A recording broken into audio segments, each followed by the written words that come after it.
pois para o Senhor não existem nada impossível. Por isso nos ajuda, Senhor. Ajuda-nos como congregação a não esfriarmos no amor, Senhor.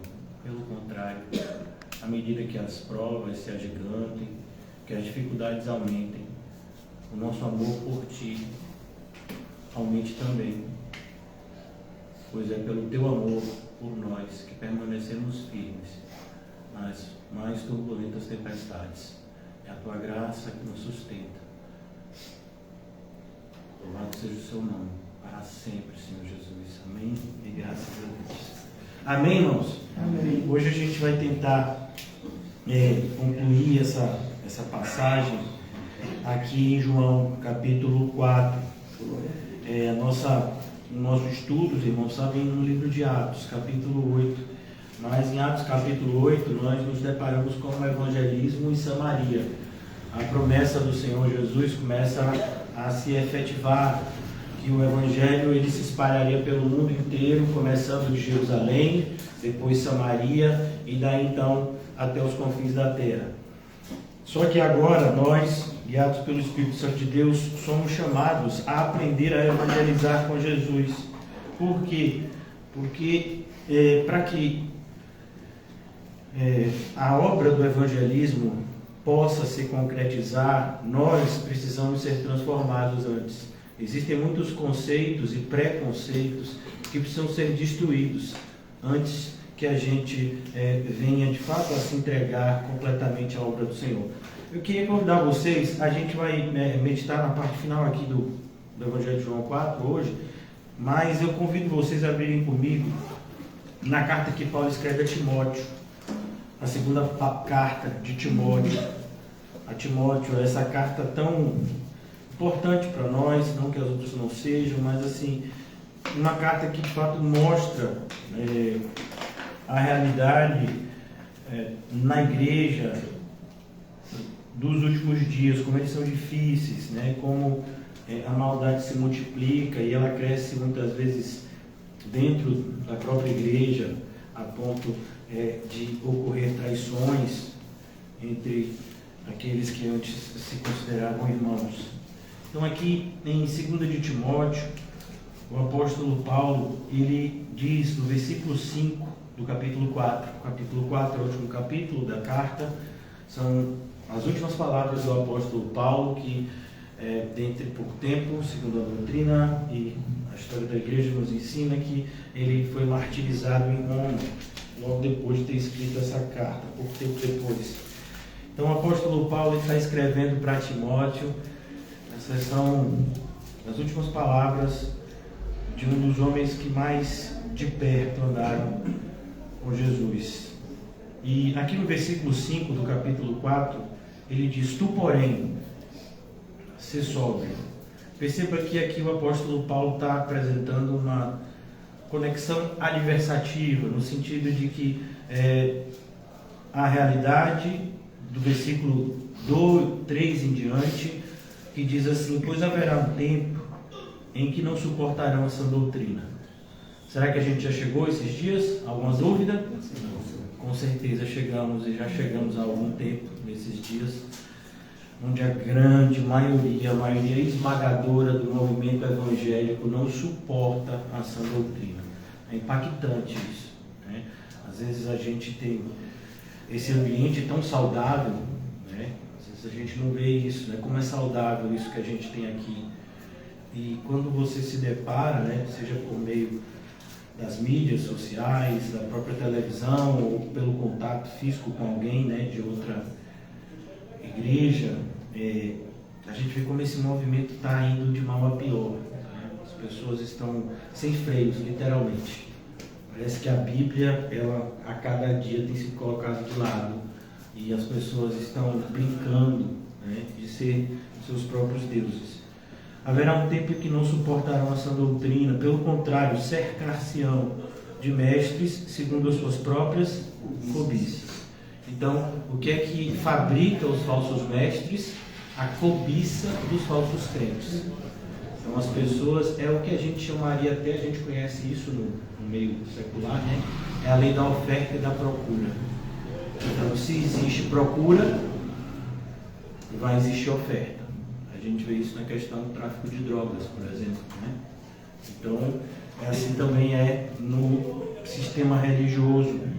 Pelo contrário, cercar-se-ão de mestres segundo suas próprias cobiças, como que sentindo coceira nos ouvidos. E a ideia de coceira aqui não é uma simples coceira que você tem, né? Uma alergia, não. É como um mosquito que entra no seu ouvido e te incomoda, né? E você não consegue pensar, né? Um incômodo muito grande. E se recusarão, eles vão se recusar. Por que eu estou dizendo tudo isso? Para que você entenda a parte final que fala do evangelismo. E se recusarão a dar ouvidos à verdade.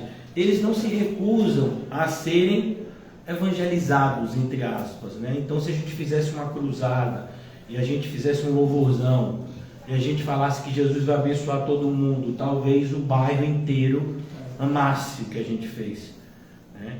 Amasse essa postura. Por quê? Porque é isso que as pessoas querem. Elas querem ser agradadas, elas querem ser afagadas, né? E a gente tem visto isso. Sexta-feira, acho que foi sexta-feira, lá no Alto das Pombas teve uma festa, não foi? Terça-feira, não foi? Então as pessoas se reuniram, acho que um quarteto ou quinteto, tocando instrumentos musicais, e de repente a rua estava tomada de pessoas, né? Algo assim, de onde foi que essas pessoas surgiram? Então você vê que é isso que elas querem.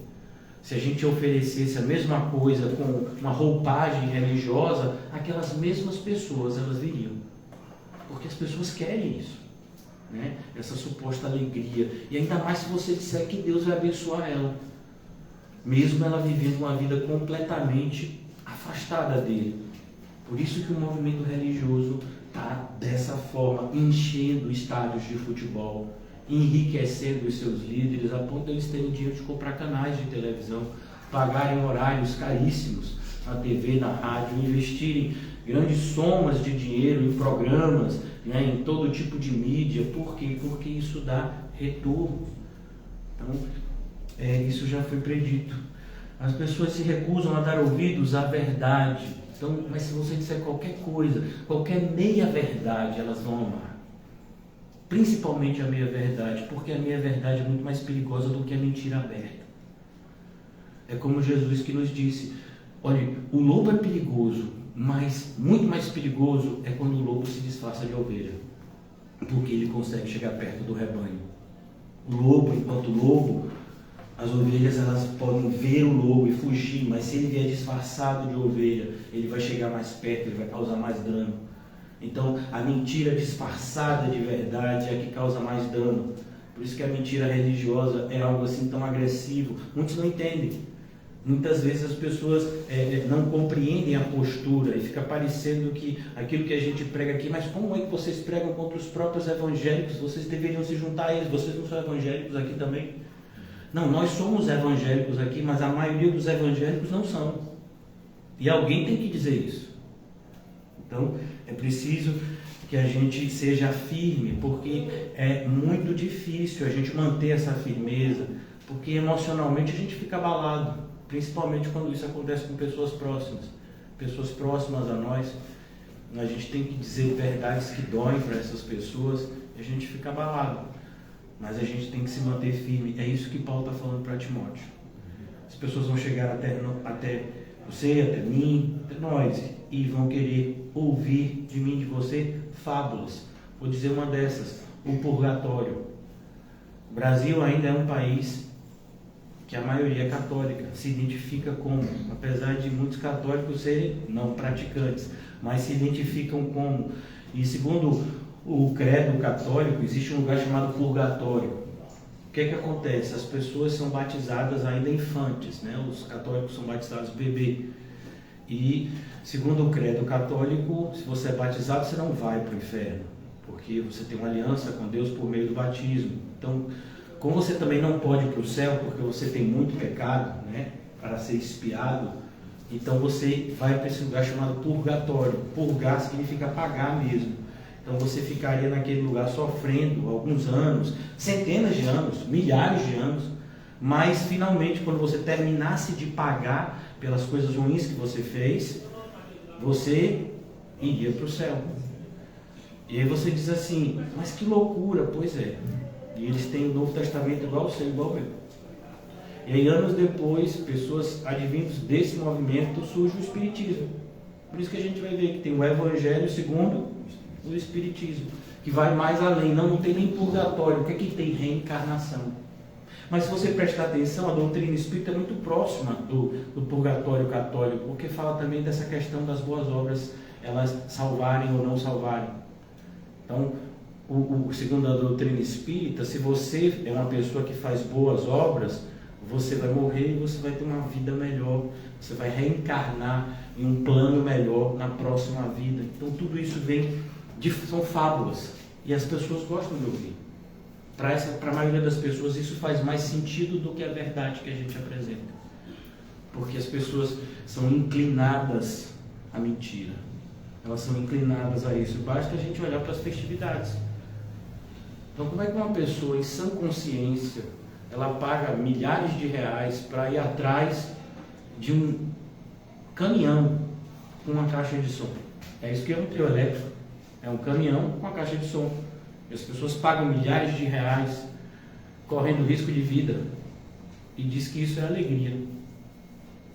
Então, é importante que a gente entenda, o nosso papel não é fornecer entretenimento para as pessoas. O nosso papel não é agradar a multidão, o nosso papel é pregar o Evangelho. É isso que Jesus está fazendo com a mulher samaritana, e eu queria falar sobre isso, porque muitas vezes, estudando essa passagem da mulher samaritana, muitos podem perverter a ideia porque Jesus está pregando para uma mulher sozinha, porque Jesus está pregando para uma mulher que já tinha tido 5 maridos e agora o que ela vivia não era marido dela. Então, tudo isso tem um contexto, isso não é algo solto. Então, a gente tem que tomar muito cuidado para que a gente não venha a pegar a palavra de Deus e dar uma interpretação errada para ela, nos afastando da verdade que o Senhor, por meio dela, nos traz. Então aqui no versículo 5, que é o que eu queria falar com vocês: tu, porém, ser sóbrio em todas as coisas. O que é uma pessoa sóbria, irmãos? Não é somente uma pessoa que não está sob influência de álcool. A ideia de sobriedade é uma pessoa que está em sã consciência, uma pessoa que consegue refletir e tomar uma decisão sensata, uma decisão correta, uma decisão sem emoção, sem que a emoção mande. Então seja sóbrio, olhe, seus olhos já foram abertos, você já foi regenerado, você, pela palavra de Deus, já sabe a diferença entre o bem e o mal. O que é que nos ensina a carta de Hebreus, capítulo 4? A palavra de Deus é uma espada e ela revela os pensamentos e as intenções do coração. Então, como cristãos, nós somos os únicos seres humanos que têm essa aptidão de discernir entre o certo e o errado. Aquele que não tem o Espírito Santo, ele só pode discernir entre o errado e o errado. Então aqui no versículo 5, tu porém, então você vê essa partícula, né, de oposição, mostrando um lado e agora o outro lado, que somos nós, em nome de Jesus. Tu porém, seja sóbrio em todas as coisas. Em todas as coisas. Quando você for comer, seja sóbrio. Não desconte na comida, ela não tem culpa dos seus problemas. Isso é para mim. Então não desconte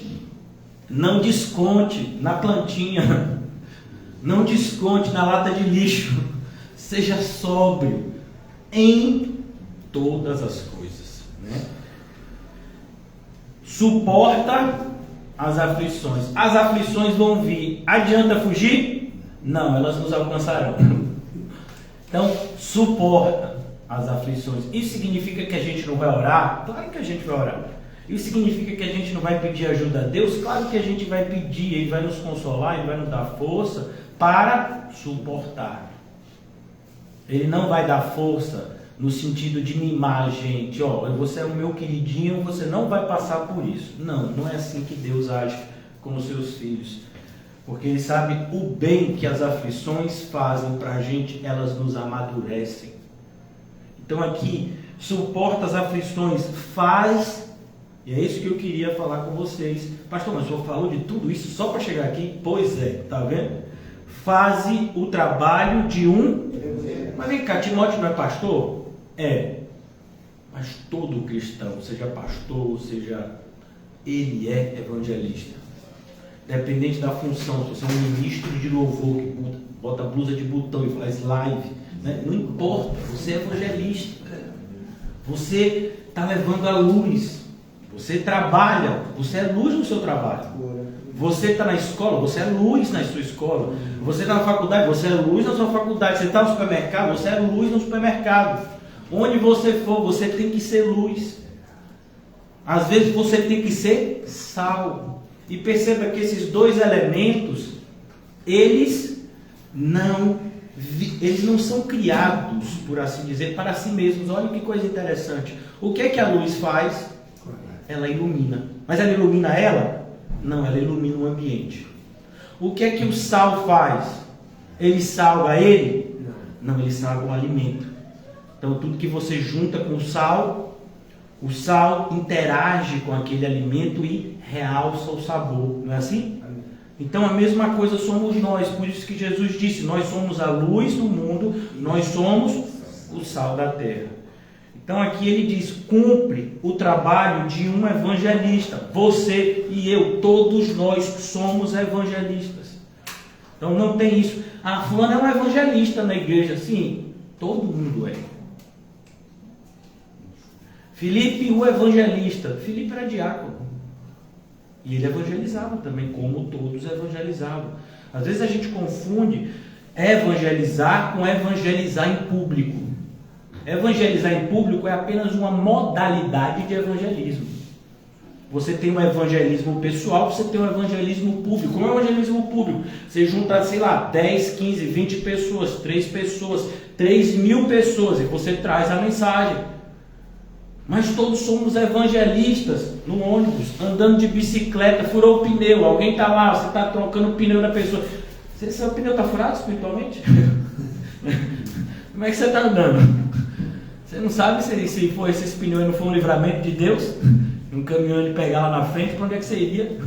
Então, qualquer oportunidade, irmãos, a gente aproveita para falar da alma. Porque o problema não é o que acontece com as pessoas que o irmão Paulinho enterra. É o que aconteceu com elas antes de elas chegarem no cemitério. No momento que elas fecharam os olhos, seja no hospital, seja na rua, né, tantas formas que tem de se morrer. Acabou. Cabe ao homem morrer, segue-se o juízo. É num piscar de olhos. Não é nem assim, um segundo, não é menos que um segundo.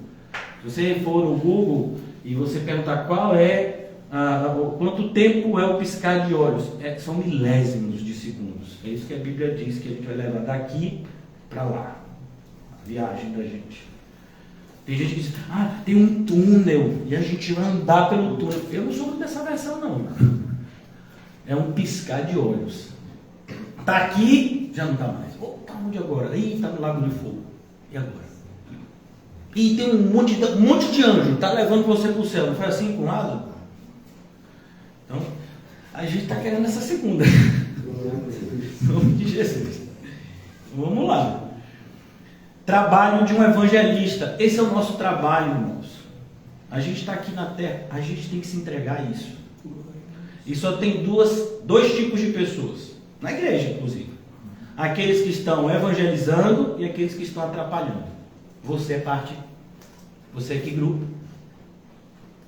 Não, mas eu não evangelizo do ponto de vista de falar. Mas então você tem que cooperar para que outro fale. Foi isso, por exemplo, que os filipenses fizeram. Eles eram cooperadores do apóstolo Paulo em todas as missões. Inclusive, quando o apóstolo Paulo estava em Coríntios, quem foi que sustentou? Os filipenses. A oferta chegou lá. Paulo precisou trabalhar. Quando a oferta chegou, ele se entregou à obra missionária, desimpedidamente. Está em Atos. Então, quando lá em Romanos, o apóstolo Paulo escreve, a intenção dele era passar por Roma e a uma parte, que era a parte mais distante, entre aspas, do mundo naquela época, que seria o que a gente chamaria hoje de Espanha. O apóstolo Paulo queria chegar lá para evangelizar aquele local que era distante, assim, que o evangelho ainda não tinha chegado lá. E ele diz, olha, tem que enviar. Já falta obreiros. E quando tiver obreiros, ajude-os a eles cumprirem o papel deles. Como pregarão se não forem enviados? Então aqui ele diz, trabalho de um evangelista. E aí você faz o quê? Cumpre cabalmente. O que significa essa expressão cabalmente? É plenamente. Não deixe que falte nada. No nosso serviço cristão, 99% não vale. Tem que ser 100%. Tem que ser uma entrega completa. Isso significa que se eu falhar, Deus me rejeita? Não. O que significa que Deus quer que você se entregue. Que você se entregue completamente. Que você se entregue sem ressalvas. Senhor, me usa. Como? Do jeito que o Senhor quiser, Senhor. Então aqui, bom amigo, já veio batizado, não foi? Aleluia. Cumpre cabalmente o teu ministério. Então, ministério é uma palavra que significa serviço. Então a gente tem um serviço a cumprir. Não podemos nos esquecer disso. Agora vamos voltar para João 4. Deus permitir, antes de passar a chuva, a gente termina. A gente parou ontem no versículo 24. Amém? Então o Senhor Jesus está dialogando aqui com essa mulher samaritana. Já tinha dito para ela, olha, eu sei, você teve 5 maridos e agora você está vivendo com uma pessoa que nem seu marido é. E essa mulher revela algo que é até contraditório. Então, a gente quando olha para uma pessoa que do ponto de vista, né, do padrão da nossa sociedade, até porque cada sociedade é diferente, se você for estudar, né, os povos. Então, segundo o padrão da nossa sociedade, né, essa mulher seria uma mulher mal vista. Imagina, a gente está em 2023, né? Imagina como ela era vista nessa época aqui. Mas Jesus senta e conversa com ela. Mas ela apresenta um entendimento, né, do Messias que não parece ser. É como você encontrar uma pessoa na rua e essa pessoa está vestindo talvez trajes indecentes, né? E você às vezes já imagina que aquela pessoa seria uma pessoa, né, inclinada a práticas de atos imorais, e de repente você para conversar com aquela pessoa por qualquer motivo, e a pessoa apresenta um conhecimento da Bíblia que te surpreende. Você diz assim, você conhece a Bíblia? Conheço. E você tem a oportunidade então de dizer, e por que está vivendo do jeito que está? Mas pastor, o fato dessa pessoa se vestir de forma indecente, isso conta? Claro que conta. E a gente tem que falar, mas no momento certo. Não adianta a gente colocar o carro na frente dos bois. Não adianta você mudar a maneira de vestir de uma pessoa se ela não é alcançada pela graça. Porque tudo que você vai fazer é trazer mais um religioso para o mundo já está cheio deles. Nós somos chamados para pregar o Evangelho. Uma vez que o Evangelho é pregado, aceito e crido, aí a gente tem a oportunidade de alimentar essa nova criatura e apresentar. Vou dar um exemplo aqui. Você sabia que todos nós tínhamos dificuldade de andar vestidos? Não, pastor, você me respeite, nunca teve isso comigo. Você tem alguma foto sua de 1 mês de idade? 2 meses de idade? Quando você tinha 2 meses de idade, você andava assim, como você está agora, calça jeans, blusa, terno, gravata, meia, blusa de botão? 2 meses, meu filho. Se você for da minha época, eu sou da época daquelas fraldas que furava a gente, que tinha aquele negócio ali, aquele negócio era do diabo. Como é o nome daquele negócio ali? Rapaz, que negócio do cão é aquele, né? Quantas crianças já foram furadas naquela hora, né? Porque às vezes queria botar mais apertadinha a fralda e chum! Aí depois, né? Deus enviou assim, né, uma inteligência, alguém fez a fralda descartável, mas era cara. A fralda descartável é cara, até hoje é cara, né? Então, tá vendo? A outra não, era de pano, para sujar, lavava, né? Tá novo. Presilha, né? Rapaz, que coisa, né? Então, a gente era daquele jeito, mas a gente era criança. Aí a gente cresce, aí a gente tem que usar roupa de adulto. Não é assim, irmão? E no mundo espiritual é como? Por que a gente quer fazer as coisas ao contrário? Eu já vi gente sair da igreja por causa disso. Então a pessoa mal chegou, mal ouviu o evangelho, você já está dizendo, vem cá, muda a roupa, muda a maneira de falar. Muda o quê? A pessoa ainda está aprendendo o evangelho. Cadê a paciência que nós temos que ter? Os mais fortes espiritualmente suportam os mais fracos. Não, ao contrário, não. Pelo menos é o que a Bíblia ensina. Tem gente que tem dificuldade com isso. Isso se chama religiosidade. Religiosidade não é boa. O que é bom é espiritualidade. Glória a Deus. Então a gente tem que tomar muito cuidado para que a gente não faça isso com as pessoas que Deus enviar. As pessoas que entrarem por essa porta ou por qualquer outra porta que a gente esteja ministrando o evangelho, a gente tem que tratar da forma correta. Prega a palavra, apresenta o evangelho. A pessoa creu, a pessoa quer andar com Jesus, então agora você ensina ela como deve andar. Não o contrário. Não dizer não tirar brinco. Olha, e não tem nada a brinco não, viu? Pode usar brinco. Né? Só tome cuidado com a vaidade. Isso serve para homem e mulher também.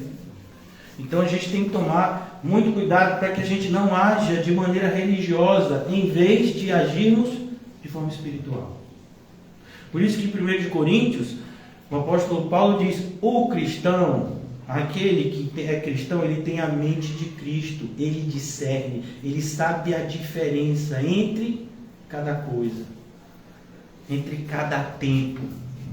Esse é o tempo de ensinar isso aqui. Vai chegar um tempo de ensinar aquilo ali. Então é assim que nós devemos viver como igreja. Por que necessidade, então, como a gente sempre fala, e algumas pessoas são resistentes a esse ensino, tem que ter ordem e decência. Tem que ter ensino, tem que ter liderança. Porque as pessoas querem às vezes ser tão soltas. E isso é tão perigoso para elas, elas nem percebem. Eu gosto de assistir, né? Gostava, hoje não tenho nem tempo assim, mas eu gostava de assistir aqueles documentários, né? Da National Geographic. E aí você vê que os animais que são, né, alvo dos predadores, 99% são aqueles que se afastam do grupo. O predador fica olhando. Você fica até assustado quando você assiste, né? Tem um monte de predador, né? Leopardo, puma, tigre, leão. É a mesma maneira de agir. Eles ficam observando. E aí você vê aqueles animais, né, que são as presas dele, e eles estão juntos. Então ele observa aquele que se afasta. E é naquele que ele vai. Quem é que quer que você se afaste da igreja? É Deus? Por que algumas pessoas ficam incentivando os outros a virem menos vezes para a igreja? Como assim? Existe alguma forma da gente atingir um patamar de santidade, a superar a expectativa de Cristo? Deixa eu tornar isso mais compreensível, né? Você vai chegar lá no céu e Cristo vai dizer, você foi santo demais. Você me superou. Eu não queria que você fosse tão santo assim. Eu criei um mundo para você aproveitar, porque você não vivia tomando sorvete é bom. Você devia ter comido mais pizza. Você devia ter ido mais vezes ao shopping. Você foi santo demais, você foi separado demais, só vivia orando, evangelizando, lendo a Bíblia, fazendo as coisas para me agradar. Não, você tinha que aproveitar também. Será que Deus vai dizer isso para alguém? Você imagina Jesus recebendo alguém no céu e reprovando a pessoa que se separou para ele? Então, mas tem gente que acha assim, né? Ainda bem que eu não me separo tanto. Eu sou equilibrado. É esse equilíbrio que é inexplicável do ponto de vista bíblico. Então, voltando aqui para o nosso texto, Jesus está conversando com essa mulher. E essa mulher, então, eu vou fazer a leitura a partir do versículo 19, só para que a gente possa, né, voltar a nos conectar com o texto. Senhor, disse-lhe a mulher, vejo que tu és profeta. Olha, essa mulher que a gente olharia e pensaria assim, ela não entende nada das coisas de Deus, porque além de samaritana, entre os próprios samaritanos ela era desprezada por conta da sua vida imoral. Nossos pais adoravam neste monte. A pessoa está preocupada com espiritualidade. Olha que coisa, meu. Tem gente que você pensa que não está nem aí para Jesus e tudo que quer é alguém que evangelize ele. Tem pessoas que você acha que são quase crentes e estão com uma legião de demônios. Não existe quase crente. Assim como não existe uma pessoa que seja impossível a sua conversão. A gente só pode ver, irmãos, o que está na superfície. Deus vê o que está dentro. Tem gente que o solo já está fértil. Por quê? Porque foi Deus que preparou, mas a gente não está vendo. Por isso o Senhor Jesus disse para a gente pregar o Evangelho a toda criatura. A gente não faz acepção. Enviou, a gente prega. O Senhor criou a oportunidade, a gente prega. Olha o que eu disse, Ele cria a oportunidade. Por isso que o apóstolo Paulo diz: Senhor, o Senhor nos abriu a porta, a palavra, mas nos ajuda, porque os inimigos são muitos. E acrescentava o Senhor Jesus, dia a dia, os que iam sendo salvos. Então, não é a gente que faz essa escolha, não cabe a nós selecionar um grupo em detrimento de outro. Não, o Senhor vai nos enviando, a gente vai pregando.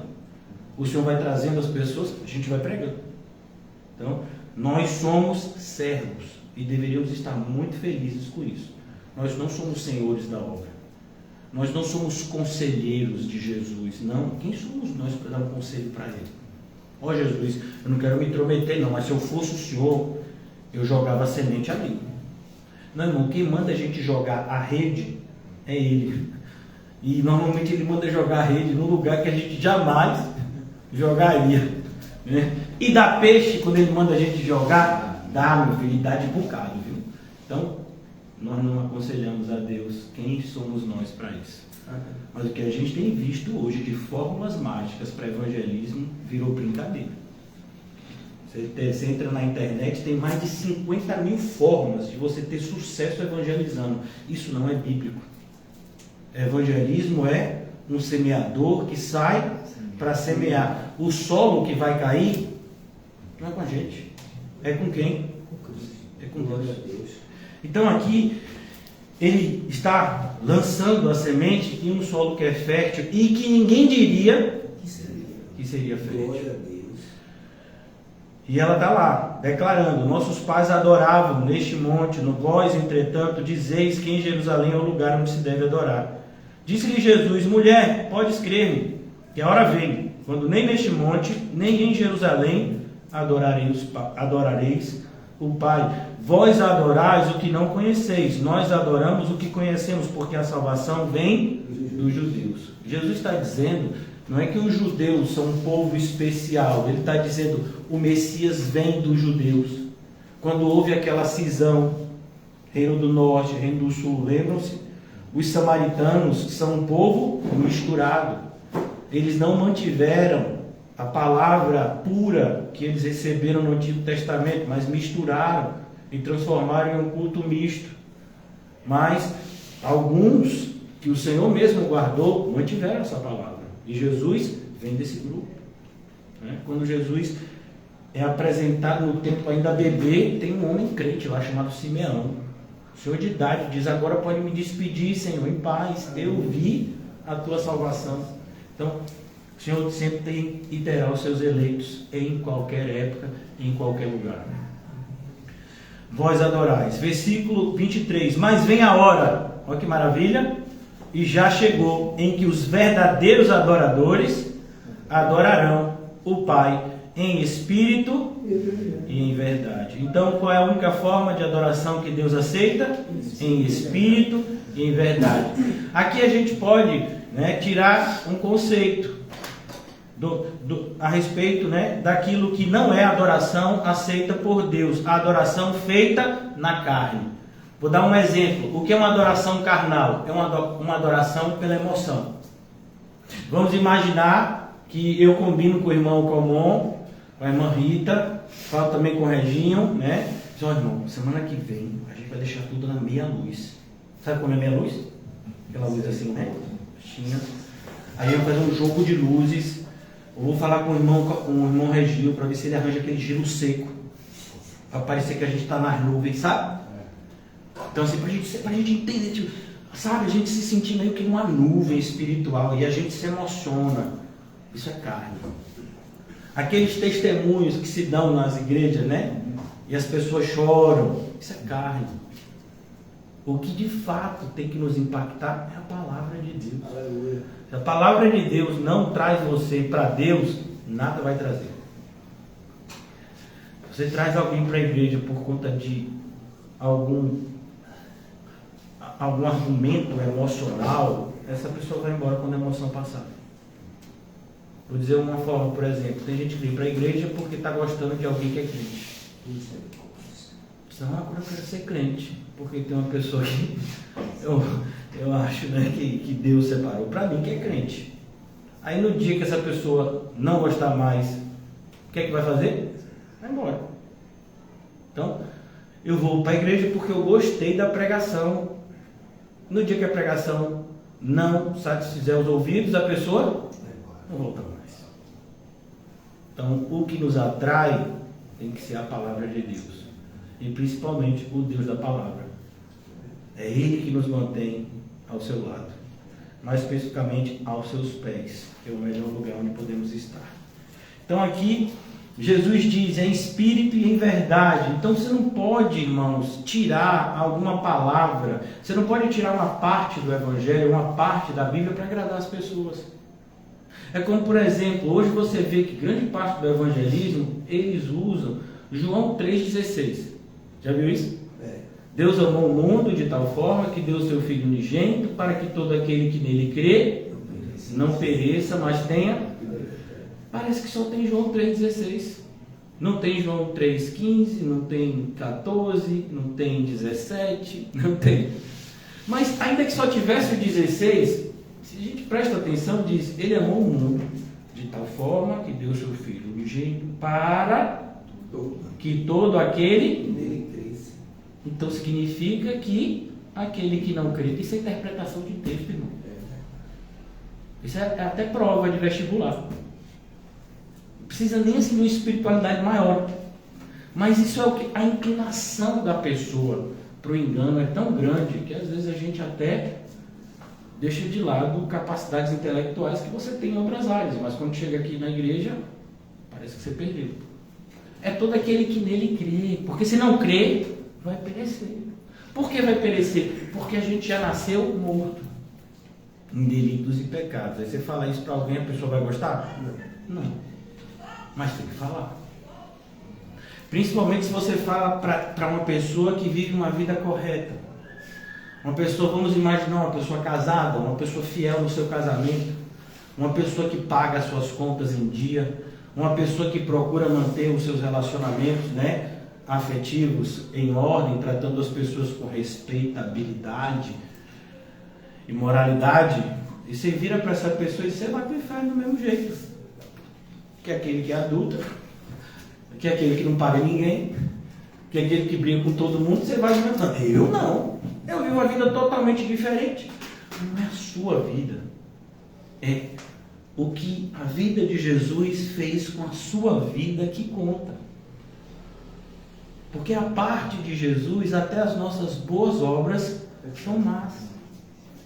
Não existem boas obras para Deus fora de Cristo. Então apresentar isso para uma pessoa que é moralmente correto é a mesma coisa que dar um tiro. A pessoa fica indignada. Oh, você sai da minha frente, nunca mais volte aqui, que falta de respeito. Me colocou no mesmo padrão do traficante, do assassino, do adúltero, do mentiroso, logo eu, que me esforço para viver uma vida tão correta. Então, é isso que a gente vê hoje, né? É isso que foi visto durante tanto tempo. E aqui o Senhor Jesus mostra, cuidado, a verdade tem que ser dita. Então você não pode chegar para uma pessoa dessa e dizer, ó, você é salvo pelas suas boas obras. Por quê? Porque ela não é. Versículo 23 ainda. Porque são estes que o Pai procura. É bonito isso, porque é Deus quem procura a gente. Mesmo quando a gente parece que a gente que está procurando Deus, é porque Ele nos viu primeiro. Glória a Deus. É muito bonito saber que o Senhor nos achou. E Ele diz mais aqui, Ele procura estes que o adorem em espírito e em verdade. São estes que o Pai procura para seus adoradores. Então, o Pai está em busca de adoradores. E eles são assim, são verdadeiros, são espirituais. Versículo 24 foi onde a gente parou ontem. Então, vamos lá. Deus é Espírito. Então, Deus é Espírito. Você entende isso? Ele é um ser espiritual. De maneira que você não pode se comunicar com Ele de nenhuma outra forma que não seja espiritualmente. Por isso que todo tipo de religião acaba no mesmo lugar. Todo tipo de forma para se encontrar com Deus que não seja espiritual vai desembocar no mesmo lugar, na condenação. Então, como é que a gente se relaciona com Deus em espírito? E é isso que incomoda tanta gente. A gente quer alguma coisa que diga, e eu não sou contra isso não, irmão, até gosto, eu uso de vez em quando, né? A gente quer eu tenho umas pulseiras, né, que tem versículos bíblicos, eu gosto, né? A gente gosta de botar na porta da casa assim, né? Eu e minha casa serviremos ao Senhor. Mas dentro da casa é uma antessala do inferno. Então, aqueles versículos bíblicos, irmãos, por si só não estão fazendo nada, a não ser mostrar que você está condenado. Porque essas coisas não têm poder. O que de fato tem poder é uma vida espiritual. Quando a gente vê isso, por exemplo, a batalha espiritual, ela está lá em Efésios 6, tem outras passagens, mas em Efésios 6 está mais clara. A nossa luta não é contra carne e sangue, é contra principados, potestades, hostes espirituais do mal. Olha, hostes espirituais do mal. Como é que a gente vai lutar contra seres que a gente não está vendo? E aí como é que a gente vai adorar um Deus que a gente não vê? Porque a gente só pode ver espiritualmente. E se a gente não viver uma vida espiritual, a gente não vê. Você vê, olhamos para a bem-aventurança. Os limpos de coração verão a Deus. Se o seu coração estiver sujo, você vê Deus? Não vê. Então aqui, ele ensina a gente, Deus é Espírito.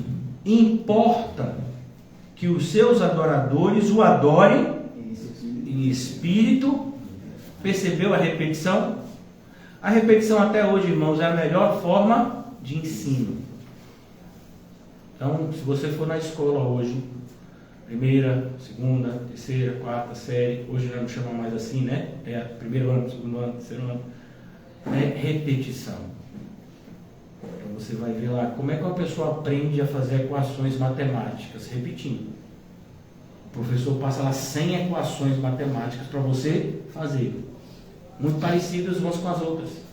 Como é que você aprende a falar um outro idioma? Repetindo. Como é que você vai aprender qualquer coisa na sua vida? Repetição. Então, como é que a gente aprende a palavra de Deus? Repetindo, estudando. Davi já dizia para a gente, eu meditei na palavra do Senhor de dia e de noite. E às vezes a gente pensa que de dia e de noite assim, é de manhã cedo e de noite. Não, ali é uma expressão hebraica que significa o dia todo. Então, de manhã até dormir eu estava meditando na palavra de Deus. Esse dia eu tive a oportunidade de conversar com uma pessoa, e eu falei assim, ore por mim. Aí a pessoa disse, agora? Porque, né, na mentalidade de algumas pessoas, a gente tem uma hora específica para orar, não é assim? Não, eu oro de noite. Não, eu oro de dia. Tem gente que ora depois do almoço, né? Sobe no colchão, deita, ora. Então, cada pessoa tem seu momento especial. Irmãos, mas a Bíblia diz que a gente, como cristão, tem que orar sem cessar.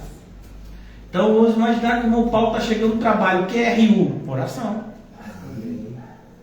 Né? O irmão Calmon vai pegar o metrô, aquela chuva, o metrô todo alagado. Oração. A irmã Rita vai para o trabalho de bicicleta. Ô Senhor, oração. Desde quando pegou a bicicleta até chegar lá. Ô Senhor. E hoje em dia, para respeitar ciclista, tá difícil. Então, a gente tem que orar o tempo todo, irmãos. E não só por conta dessas questões assim, né? Que a gente tem uma vida problemática, mas uma necessidade da gente interagir com Deus. E a gente vai perceber que quanto mais a gente crescer espiritualmente falando, maior vai ser essa necessidade. Vou dar um exemplo. Quando você era bebê, você comia a mesma quantidade de comida que você come agora? Não. Porque à medida que a gente foi crescendo, o nosso corpo foi tendo mais necessidade de alimento. É verdade que alguns têm mais necessidade que outros, né? Mas assim, falando agora de maneira genérica, um bebê, ele ingere muito menos alimento do que uma pessoa na fase adulta. Assim é o cristão também. Quando a gente vai crescendo espiritualmente, a gente vai desejando mais de Deus e não menos. É por isso que algumas pessoas ficaram e ficam extremamente revoltadas com o meu posicionamento, que é muito claro. Quando a pessoa às vezes está se dedicando ao Evangelho, está fazendo alguma coisa na obra de Deus e de repente parou, retrocedeu. Mas por quê? Ah, não, porque agora eu estou numa fase diferente. Mas como assim numa fase diferente? Tem isso? Por que se retrocedeu? Por que parou? Mas não tinha que continuar crescendo? Você já imaginou se você parasse com 14 anos de idade e não crescesse mais? Isso é uma coisa saudável? Não. A gente tem que continuar crescendo, amadurecendo. Não pode parar na caminhada. Não pode ficar no meio do caminho. Você sabia que essa é uma palavra que muitos se ofendem, mas é uma palavra como qualquer outra, né? Inclusive é uma palavra aqui muito comum, mediocridade. A gente olha mediocridade como se parecesse uma ofensa, mas mediocridade revela aquela pessoa que não tem compromisso. É a junção de duas palavras, médio e ocre. Médio, né, meio, como o próprio nome diz, meio, e ocre, pedra. Então, essa palavra é a junção que significa aquele que foi no meio do caminho. Ele nem foi para onde deveria e nem estava onde estava antes. Ele ficou no meio do caminho. Vamos pegar agora isso.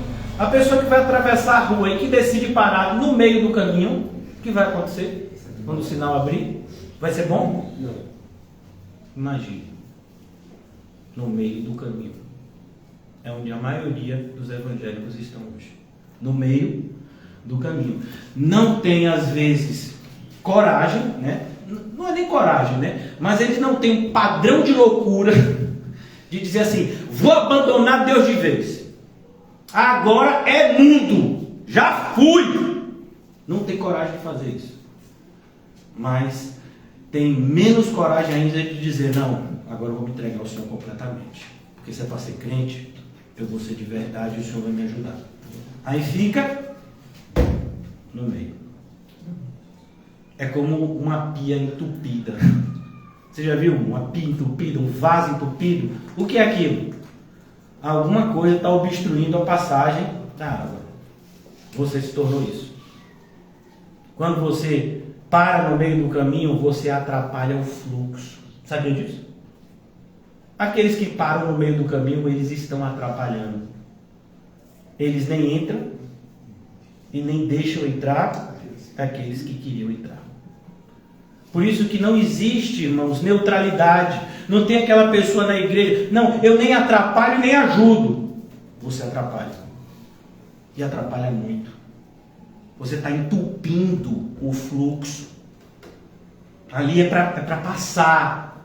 Você deveria estar caminhando. Como foi que Jesus chamou a você e a mim? Venham após mim e andem. E aí você decide parar.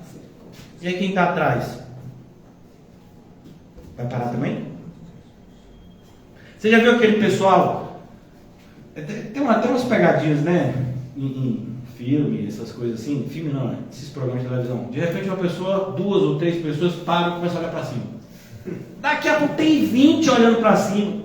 30, 40, 50 olhando para cima. Quantas vezes eu já passei engarrafamento? Aí você diz assim, o que é esse engarrafamento? Foi um acidente.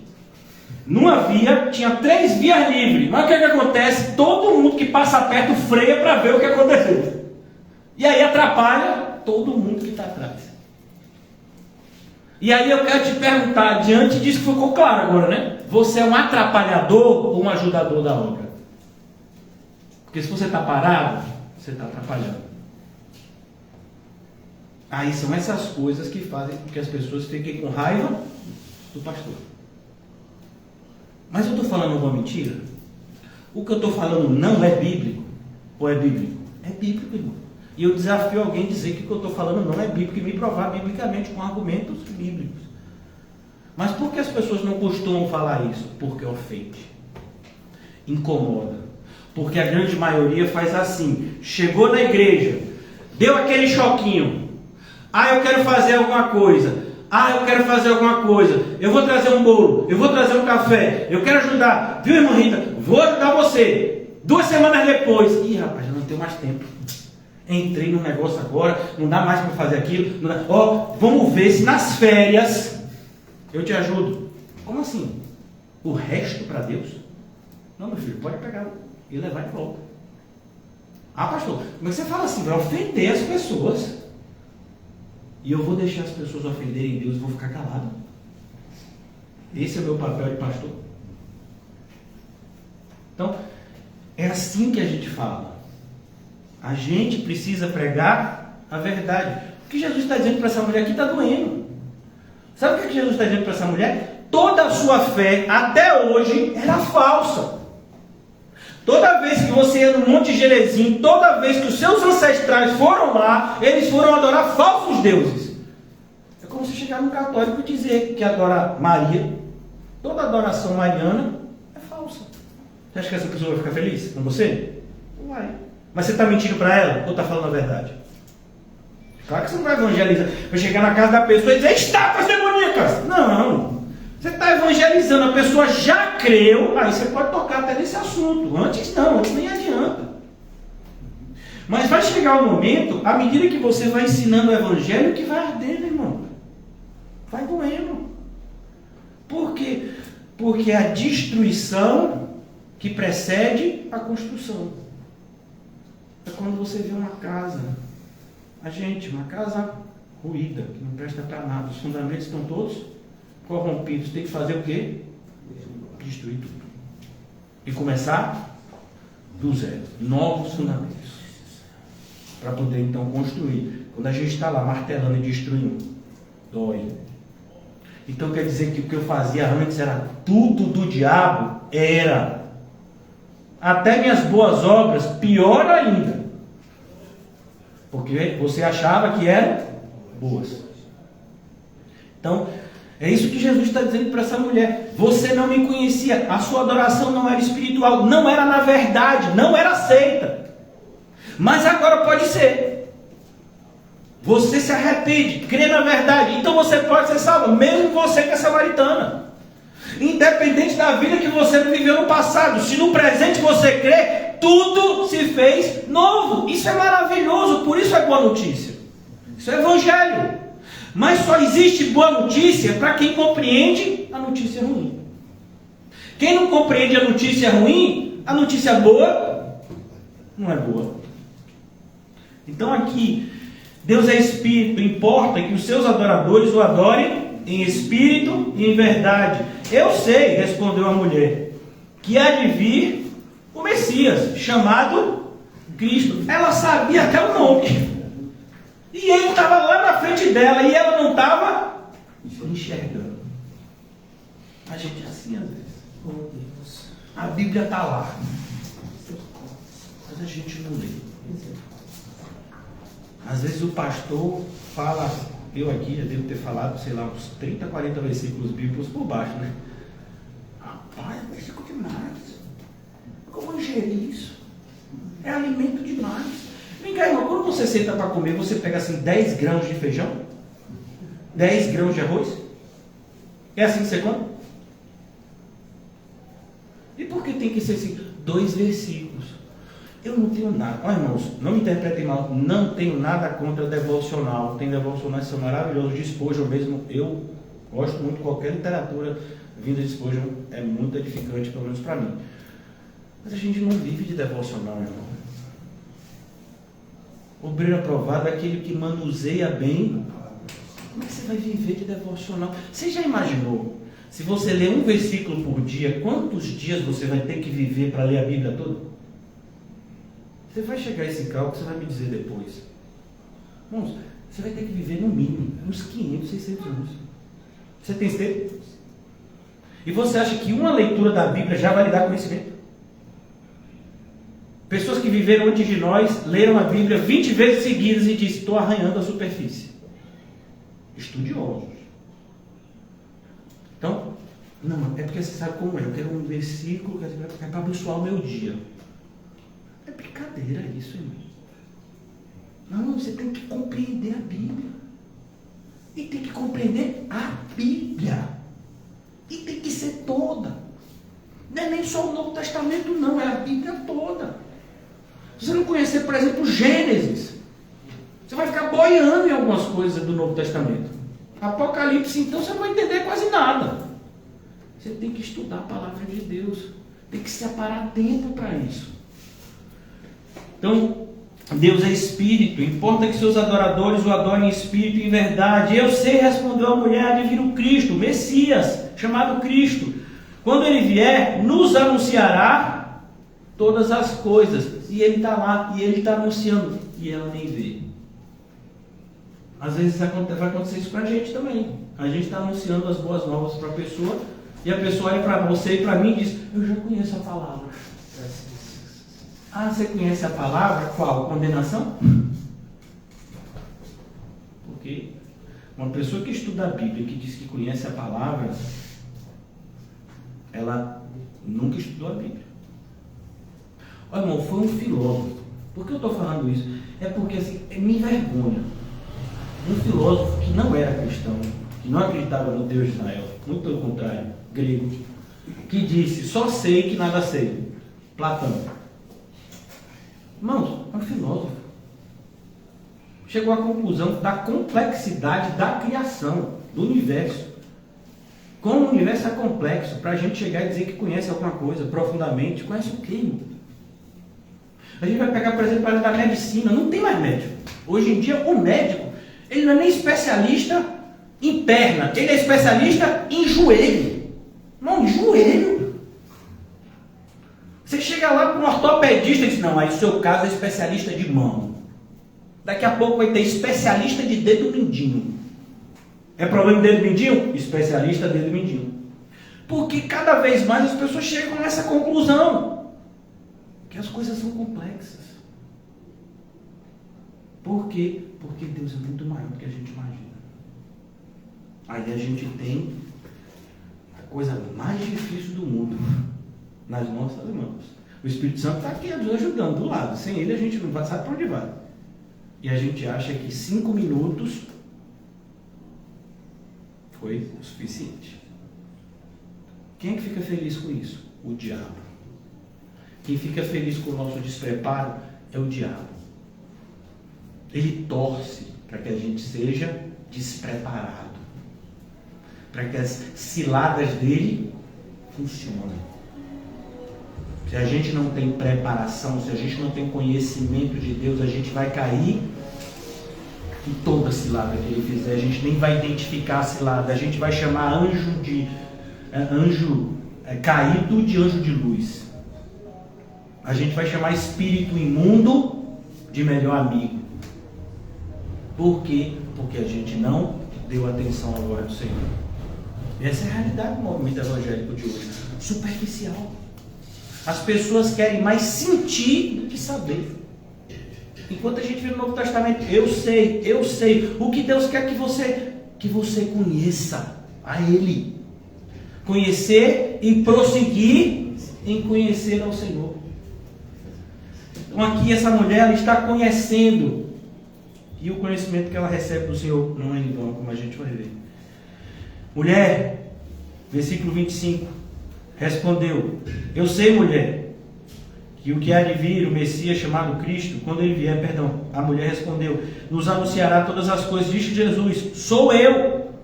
Irmãos, o que Jesus está fazendo aqui é algo completamente inédito. Ele só vai se apresentar como Messias abertamente lá no finalzinho, diante dos fariseus. Por que ele faz isso diante dessa pessoa? Que ninguém dá nada. Porque Deus age assim. Aquele que você pensa que é desprezado, Deus ama. Aquele que você pensa que tem uma vida maravilhosa, que está sendo abençoado por Deus, é rejeitado. Você pense agora, né? Não vou dizer nomes, mas pense agora, uma pessoa, né? Seja homem ou mulher, rico, imoral, que vive uma vida cheia de delícias, regaladamente.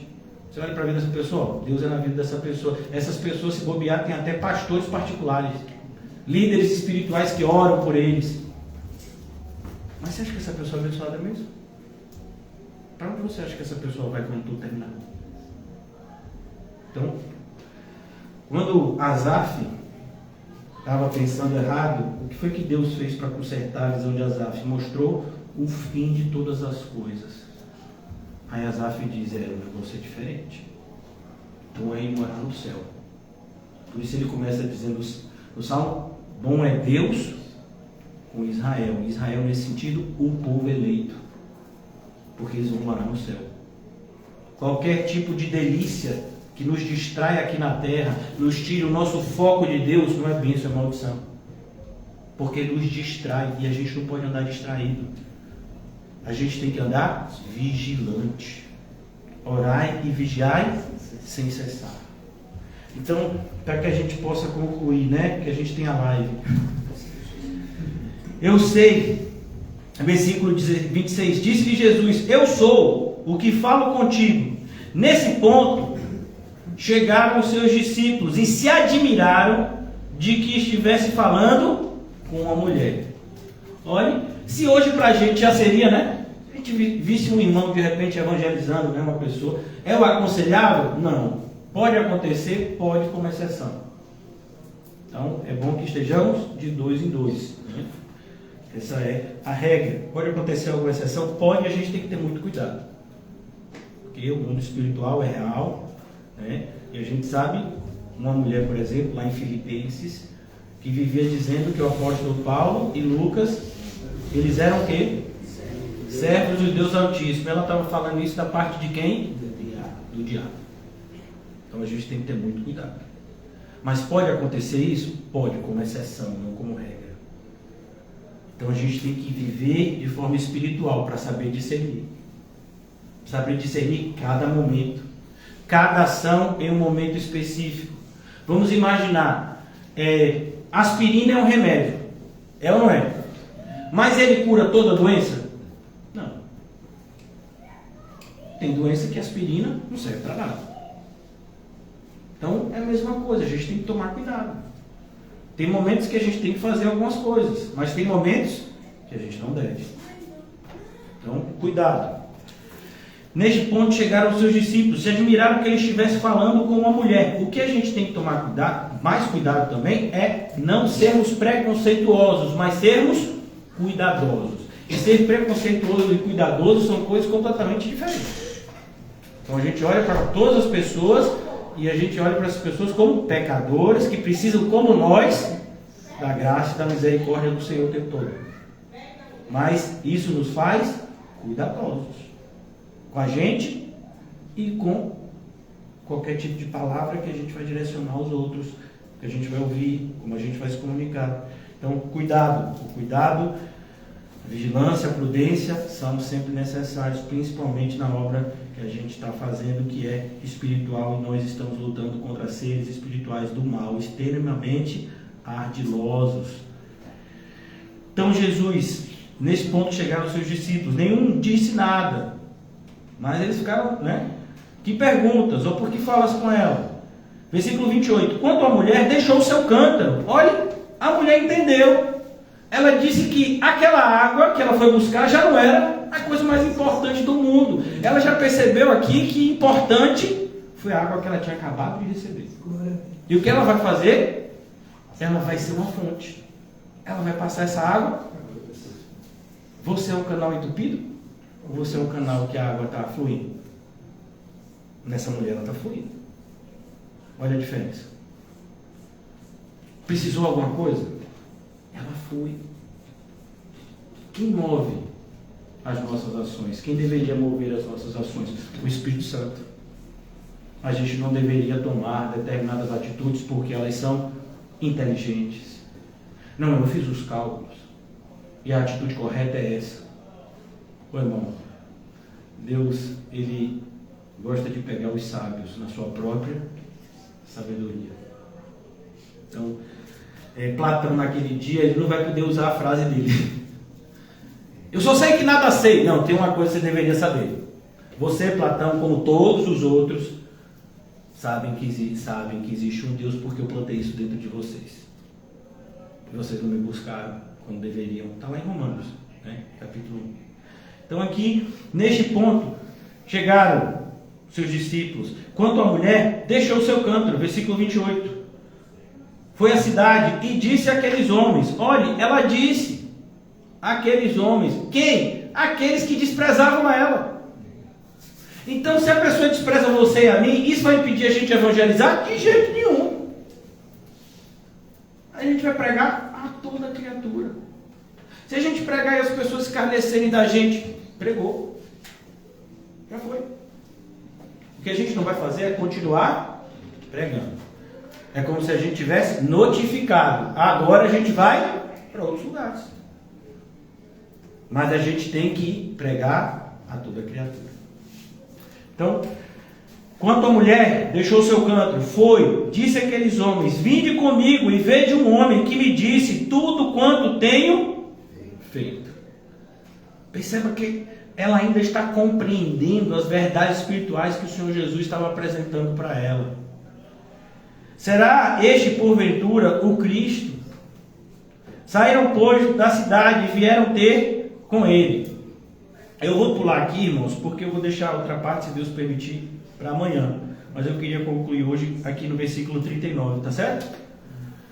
Porque essa parte ceifa e ceifeiros, eu queria tratar amanhã com vocês, se vocês permitirem. Muitos samaritanos naquela cidade, versículo 39. Então a gente está pulando do 30 para o 39. Muitos samaritanos naquela cidade creram nele, em virtude do testemunho da mulher. Olha que coisa interessante, irmãos. A gente crê em Cristo pela palavra de Deus, certo? Certo, mas o nosso testemunho ajuda ou atrapalha. Então, o nosso testemunho é um instrumento que Deus também usa como elemento de confirmação da palavra. Como eu posso dizer que Deus transforma as pessoas se Ele não transforma a mim? Como eu posso dizer que Deus salva pecadores se Ele não salvou a mim de pecados? Então, é preciso que a gente se torne um exemplo. Como foi que eu comecei ensinando para vocês? Sal e luz somos nós. Devemos ser nós. Devemos dar um bom testemunho. É o que o apóstolo Paulo diz. Toma conta de ti mesmo e da palavra, para que sejam salvos tanto a você quanto aos que te ouvem. Percebe porque a maioria dos evangelismos, até os que são corretos do ponto de vista teológico, eles muitas vezes são tão ineficazes, porque são pessoas que não têm autoridade. Vidas ainda são salvas? São. Mas aquelas pessoas não estão contribuindo, elas estão atrapalhando. É porque mesmo quando a gente atrapalha, Deus salva do mesmo jeito. Mas quem está atrapalhando vai ser tratado por Deus como quem está atrapalhando. Não, mas eu que evangelizei aquela pessoa. Não, você não evangelizou não, você deu um péssimo testemunho. E aquela pessoa só está lá na igreja, só está firme com Cristo, por causa de Cristo. Você não contribuiu em nada e deveria contribuir. Nós somos cooperadores, deveríamos ser, e não atrapalhadores. Não significa, irmãos, se alguém está sendo alcançado por meio de alguém que está fazendo a obra de maneira errada, que essa pessoa vai receber algum galardão? Não vai. Então a gente tem que tomar muito cuidado. Mais importante do que os resultados, muito mais importante os resultados são os meios. Como a gente está fazendo a obra de Deus? A gente está sendo fiel? A gente é um bom testemunho? A gente é uma demonstração viva da obra que Cristo faz dos pecadores? Essa mulher estava sendo. Então é preciso que a gente pense nisso. Ele me disse tudo quanto tenho feito. E a ideia aqui, irmãos, é muito bonita, porque a frase dessa mulher talvez para a gente não se torne assim muito clara, mas o que ela está dizendo é: eu sou uma pecadora miserável. Na frase dessa mulher a gente encontra os dois elementos principais na conversão: arrependimento e fé. Como era a vida dessa mulher? Como era? Era uma pessoa que fazia tudo certinho e todo mundo gostava dela. Era assim? Você acha que se fosse assim ela ia buscar água meio-dia? Não, irmãos, as mulheres buscavam água de manhã e faziam isso juntas. Então, quando ela está dizendo isso, ela está dizendo: eu sou uma pecadora miserável, mas o Messias me encontrou e mudou a minha vida. Qual foi a primeira pessoa a ver Jesus ressuscitado? Maria Madalena. E fez questão o Espírito Santo de nos revelar que Jesus tinha expulsado, não foi um não, nem dois, 7 demônios. Mas depois, a vida dessa mulher foi um testemunho vivo. Ela foi a primeira testemunha da ressurreição. Uma mulher que Jesus tinha expulsado 7 demônios. Então, quando a gente lê isso, às vezes a gente não tem noção. A gente acha que, olha, ele adivinhou o meu passado, ele vai adivinhar o seu também. Não é isso que ela está dizendo. Ela está dizendo, ele me revelou coisas que eu estava escondendo, agora eu não vou esconder mais. Eu sou uma pecadora miserável e ele me salvou assim mesmo. E agora eu não sou mais. É assim que o cristão vive. Por isso que o cristão não coloca nada debaixo do tapete. Ele coloca diante do altar. Porque é lá que Jesus purifica todo o nosso pecado. Todo aquele que confessa e deixa, e o que encobre as transgressões jamais prosperará. Então, concluindo aqui, irmãos, porque a gente tem a live. Então, vamos concluir. Vindo, pois, os samaritanos ter com Jesus, pediu-lhe que permanecesse com eles e ficou ali 2 dias. E isso é muito lindo, porque ele tinha acabado de ser rejeitado na Judéia. Se não, vejamos, olha o que está escrito aqui no Evangelho de João 4:1, que a gente começou, né? No estudo. Quando, pois, o Senhor veio a saber que os fariseus tinham ouvido dizer que ele, Jesus, fazia e batizava mais discípulos que João, se bem que Jesus mesmo não batizava e sim os seus discípulos, deixou a Judéia, retirando-se outra vez para a Galiléia. Os judeus estavam perseguindo Jesus, mais especificamente a liderança judaica, que era formada pelos fariseus e saduceus, sendo que os fariseus eram mais em quantidade, muito mais em quantidade. Então Jesus... Por que isso é importante para a gente, irmãos? Porque a gente tem que parar de fazer as coisas pela emoção. Nosso coração não serve para nos ensinar nada, principalmente no plano espiritual. Não, eu sinto que eu ainda devo continuar fazendo isso. Você sente? Não, a gente tem que orar. O direcionamento vem de Deus. É a palavra que nos ensina. É o direcionamento do Espírito Santo. Então, Jesus ele sai de uma região que deveria crer nele. Chega numa região que deveria não crer nele. Mas eles creem. Muitas vezes isso vai acontecer com a gente também. A gente está num lugar onde as pessoas deveriam acreditar naquilo que a gente prega. Mas elas não acreditam. Aí a gente vai para outro. Já sem expectativa nenhuma. Percebo que eu nem falei esperança, porque esperança é outra coisa e não nos decepciona, jamais. Mas às vezes a gente está sem expectativa, né? Porque o Senhor mandou, mas se não deu certo aqui, imagine lá. Que o Senhor nos surpreende.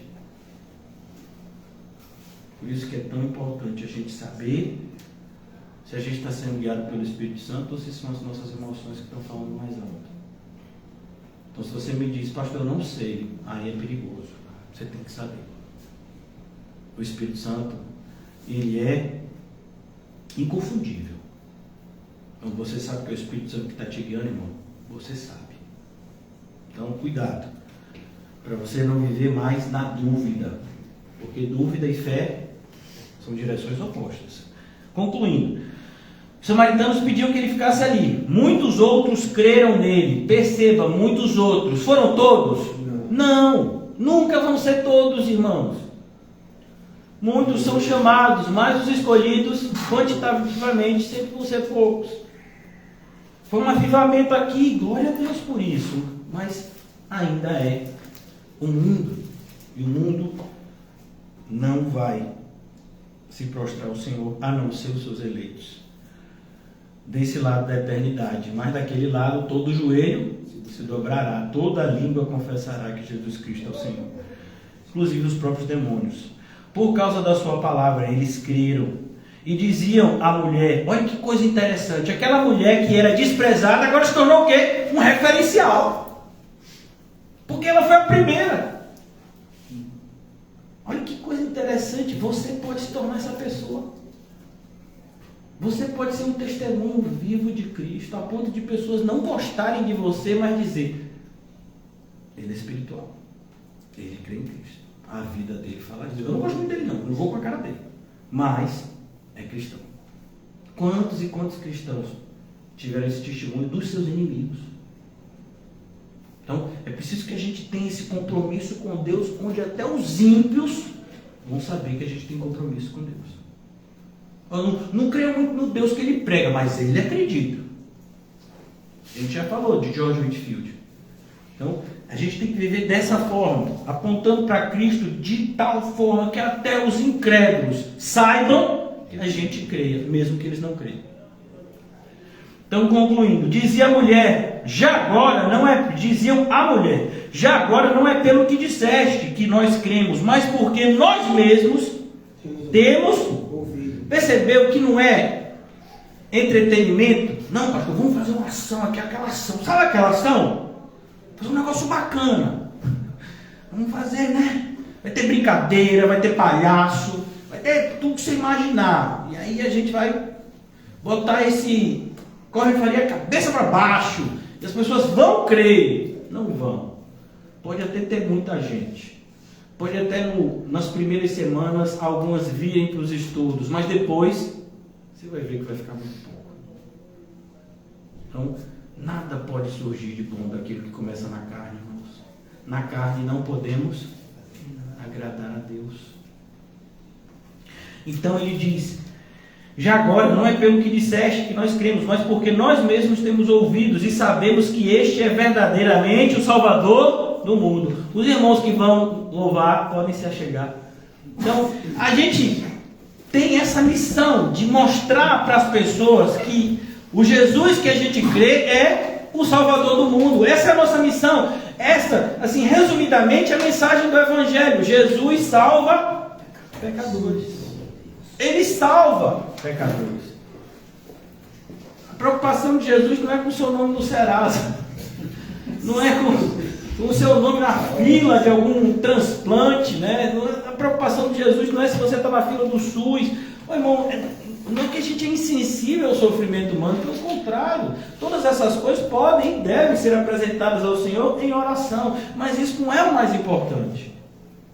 Adianta alguma coisa? Vamos imaginar uma pessoa que recebe 50 milhões de reais um dia depois de ser enterrado.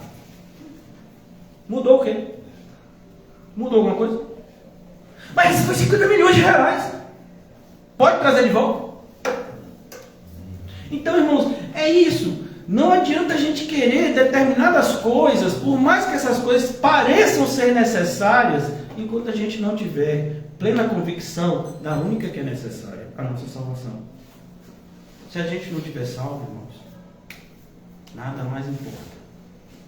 Tudo vai terminar em um sofrimento inimaginável. Então, é difícil. Aqui a gente já visitou o grupo de apoio a crianças com câncer. No passado, a igreja já foi visitar e evangelizar nesses lugares, até de uma forma que não era tão correta assim. Mas foi. A gente já foi em lugares onde você vê pessoas que estão sofrendo. E vários tipos de sofrimento, como eu disse, tem vários tipos de sofrimento. Tem sofrimento emocional, tem sofrimento físico, vários tipos de sofrimento. Mas o sofrimento por si só não muda ninguém. E se esse sofrimento passar da pessoa, provavelmente ela vai se tornar pior do que ela era antes do sofrimento. Então o nosso papel é apresentar aquele que salva os pecadores e que os leva ao céu. Esse é o nosso papel. Por mais infantil que pareça, né? Então quer dizer que você está me chamando para morar no céu? É isso que a gente está fazendo. Parece que é uma conversa de criança, né?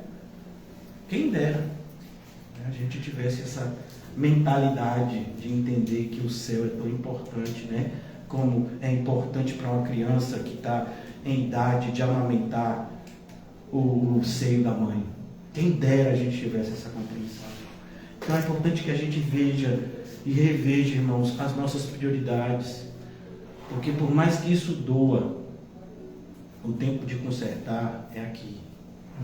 Chegará um tempo em que a gente não vai ter mais tempo. Vai chegar um dia que vai ser o último dia. Então, eu creio que já disseram isso algumas vezes, né? A voz mais, né? Uma das falas mais ouvidas no inferno é essa, né? Eu fiz do meu jeito. E do jeito da gente sempre vai dar mal. Então que o Senhor nos ajude a mudar o que precisa ser mudado, por mais que doa. E vou adiantando, vai doer, mas é para o nosso bem. Determinadas transformações, elas vão trazer um bem assim tão grande na nossa vida, né? Às vezes a médio prazo, a longo prazo, a curto prazo vai doer muito, mas a médio e longo prazo vai trazer um bem aqui e muito mais ainda. Está nos levando para o céu, são evidência de que a gente está indo para lá. Mas é insensatez da nossa parte continuar ouvindo a palavra de Deus, essas verdades que salvam, e nos apegando àquilo que a palavra de Deus diz que a gente já deveria ter largado, já deveria ser renunciado, já deveria ter rejeitado. Porque não tem como a gente, irmãos, ir morar no céu andando com o mundo. Quem ama o mundo, o amor do Pai não está nele. Então, preciso que a gente desperte, que o Senhor nos ajude, né? Os irmãos vão louvar, eu preciso dar o microfone para quem é de direito, né? E aí no final é Ele mesmo que vai orar, vai nos abençoar. E aí você pode louvar, viu, quantas horas você quiser. Obrigado, Jesus.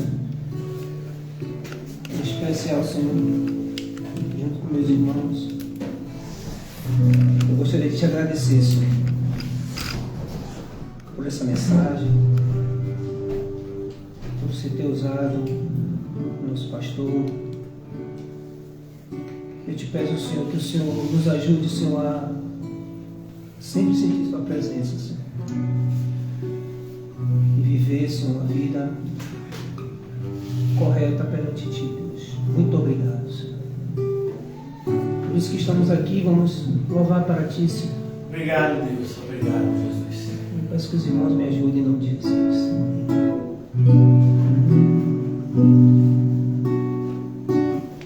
A profundidade da riqueza, vamos. A igreja. Oh, profundidade das riquezas, da sabedoria. A sabedoria e o conhecimento de Deus. Não insondáveis. Não insondáveis são os prejuízos. Não impenetráveis o teu caminho, os teus caminhos. Quem pois conheceu a mente do Senhor? Quem foi seu conselheiro? Ou quem primeiro deu a ele? Ou quem primeiro deu a ele para ser destituído? Obrigado, Jesus, porque dele, por meio dele.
dele, por meio dele, para ele são todas as coisas.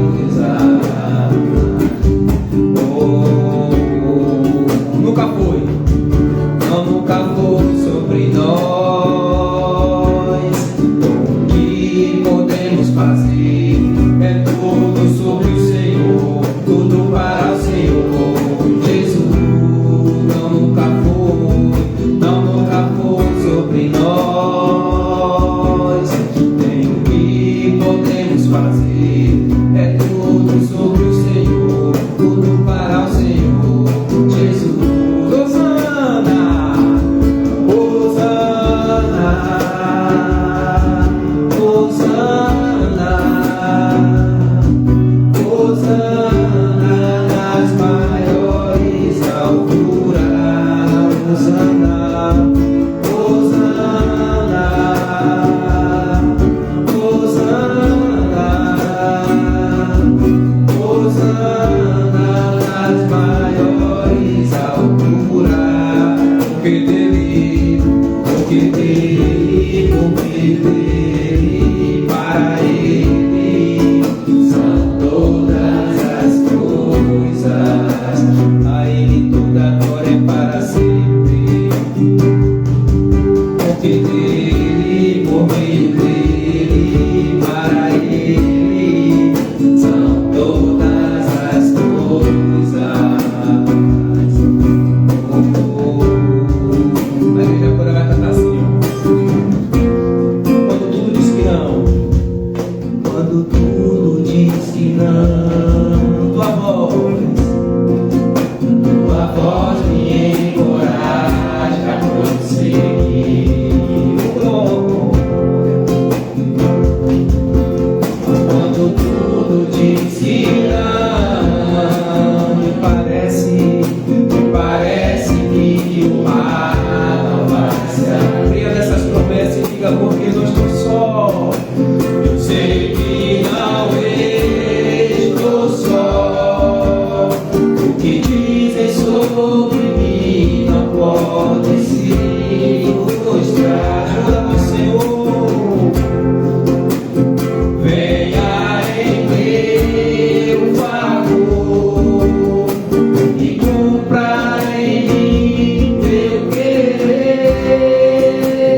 Deus impossível, não desistiu de mim, não. A destra me sustenta e me faz prevalecer. O Deus impossível, não desistiu de mim, não. Tua destra me sustenta e me faz prevalecer. O que é que ele é? Deus impossível.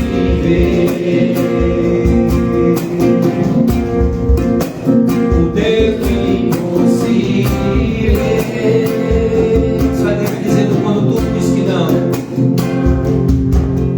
Quando tudo diz que não, parece sua voz me encoraja a prosseguir. Quando tudo diz que não, quando tudo diz que não, parece que o mar não vai se abrir. Eu creio, Senhor, eu creio, Senhor, e sei que não estou só. O que dizem sobre mim não pode se frustrar. Ajuda-nos, ó Deus, e venha em meu favor e cumpra em mim teu querer.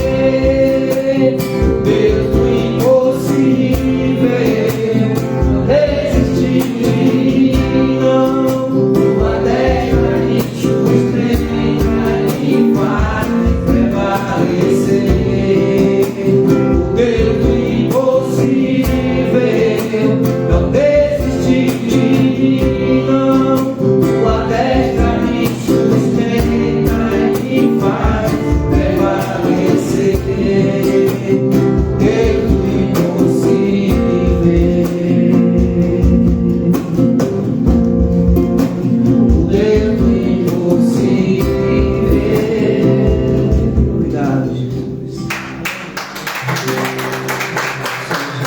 Agradecemos a Ti, Senhor, mais uma vez. E meu pedido, Deus, é que o Senhor nos perdoe, Deus. Perdoa nossas falhas, nossas imperfeições, a nossa falta de busca, Senhor. Eu já digo por mim, Deus, que eu creio, Senhor, que o Senhor tem muito coisas melhores para nós, que nós viemos ser obreiros aprovados, como a Tua própria palavra diz, né, Senhor? Eu me alegro, Senhor, pela vida do meu pastor, dos meus amados irmãos, aqueles que estão nos assistindo, e que o Senhor, Pai, nos dê graça e sabedoria. Eu apresento a Ti, Senhor, essa família maravilhosa, Deus, que qual o Senhor me deu. Que o Senhor, Pai, derrame da Tua bondade, sabedoria, carinho, amor. Eu sempre falo, eu sempre vou falar. Muito obrigado pela vida desse pastor, Deus, porque esse pão vivo que desceu do céu é que nem uma papa na boca de criança, Senhor. Eu me alegro porque eu entendo de todos os nossos encontros que nós estamos juntos, Senhor. É uma dificuldade muito grande quando eu estou em casa. Eu creio que não sei se é com meus irmãos assim, mas esses encontros são muito especiais, Senhor. Muito obrigado, Deus, que o Senhor nos trouxe, o Senhor nos leve para os nossos lares. O Senhor tome a família do pastor em Tuas mãos, na Tua presença. Guarde essas duas crianças, Senhor, Letícia e Maria, o pai e a mãe. Alcança, Senhor, para o Teu reino, Senhor. Mas quando nós nos vemos, Senhor, é uma alegria tão grande que parece que tinha 2 meses, ou sei lá quanto tempo que a gente não se vê. Dá para eu perceber um amor sincero, Senhor, tanto dele como dos demais. Ó Senhor, que o Senhor me dê sabedoria também, Deus, para poder dar um bom testemunho no meu lar, não só a mim, mas todos os meus amados irmãos e as nossas irmãs, que ela venha ser uma mulher sábia para poder edificar a Tua casa, Deus. Que o Senhor nos ajude, Senhor, a amar esse pastor, Deus, porque é raro, Senhor, nos dias de hoje, mediante a nossa congregação tão pequena, a gente vê, Senhor, o Teu poder, Senhor, na vida dele, a Tua mão, a Tua sabedoria, Deus. Por isso que eu Te agradeço, Senhor, mediante essa oração. Eu só tenho a agradecer, Deus, e me dá sabedoria, Senhor, a mim e a meus amados irmãos, para que a gente venha, Senhor, verdadeiramente viver tudo que nós estamos aprendendo e pregar a Tua palavra como nós aprendemos hoje, Senhor. Pregar a Tua palavra, porque tem muitas almas aí, Senhor, que nós não sabemos, perdidas nesse mundo, Senhor. Então precisamos ter esse espírito de coragem, Senhor, que o Senhor derrame sobre nossas vidas. Essa é a minha humilde oração. Obrigado pela vida de Calmon, Rita, Regina, como o pastor orou, por toda segunda-feira nos receber. E toma também esse bairro, Senhor, em Tuas mãos, que o Senhor... Cremos que tem pessoas eleitas aqui, Senhor. Cremos que tem. Muito obrigado, Deus. É só agradecimento. Em nome do Pai, do Filho e do Espírito Santo. Amém. Graças a Deus. Amém. Pega, faz comigo. A próxima vai ser Calmon.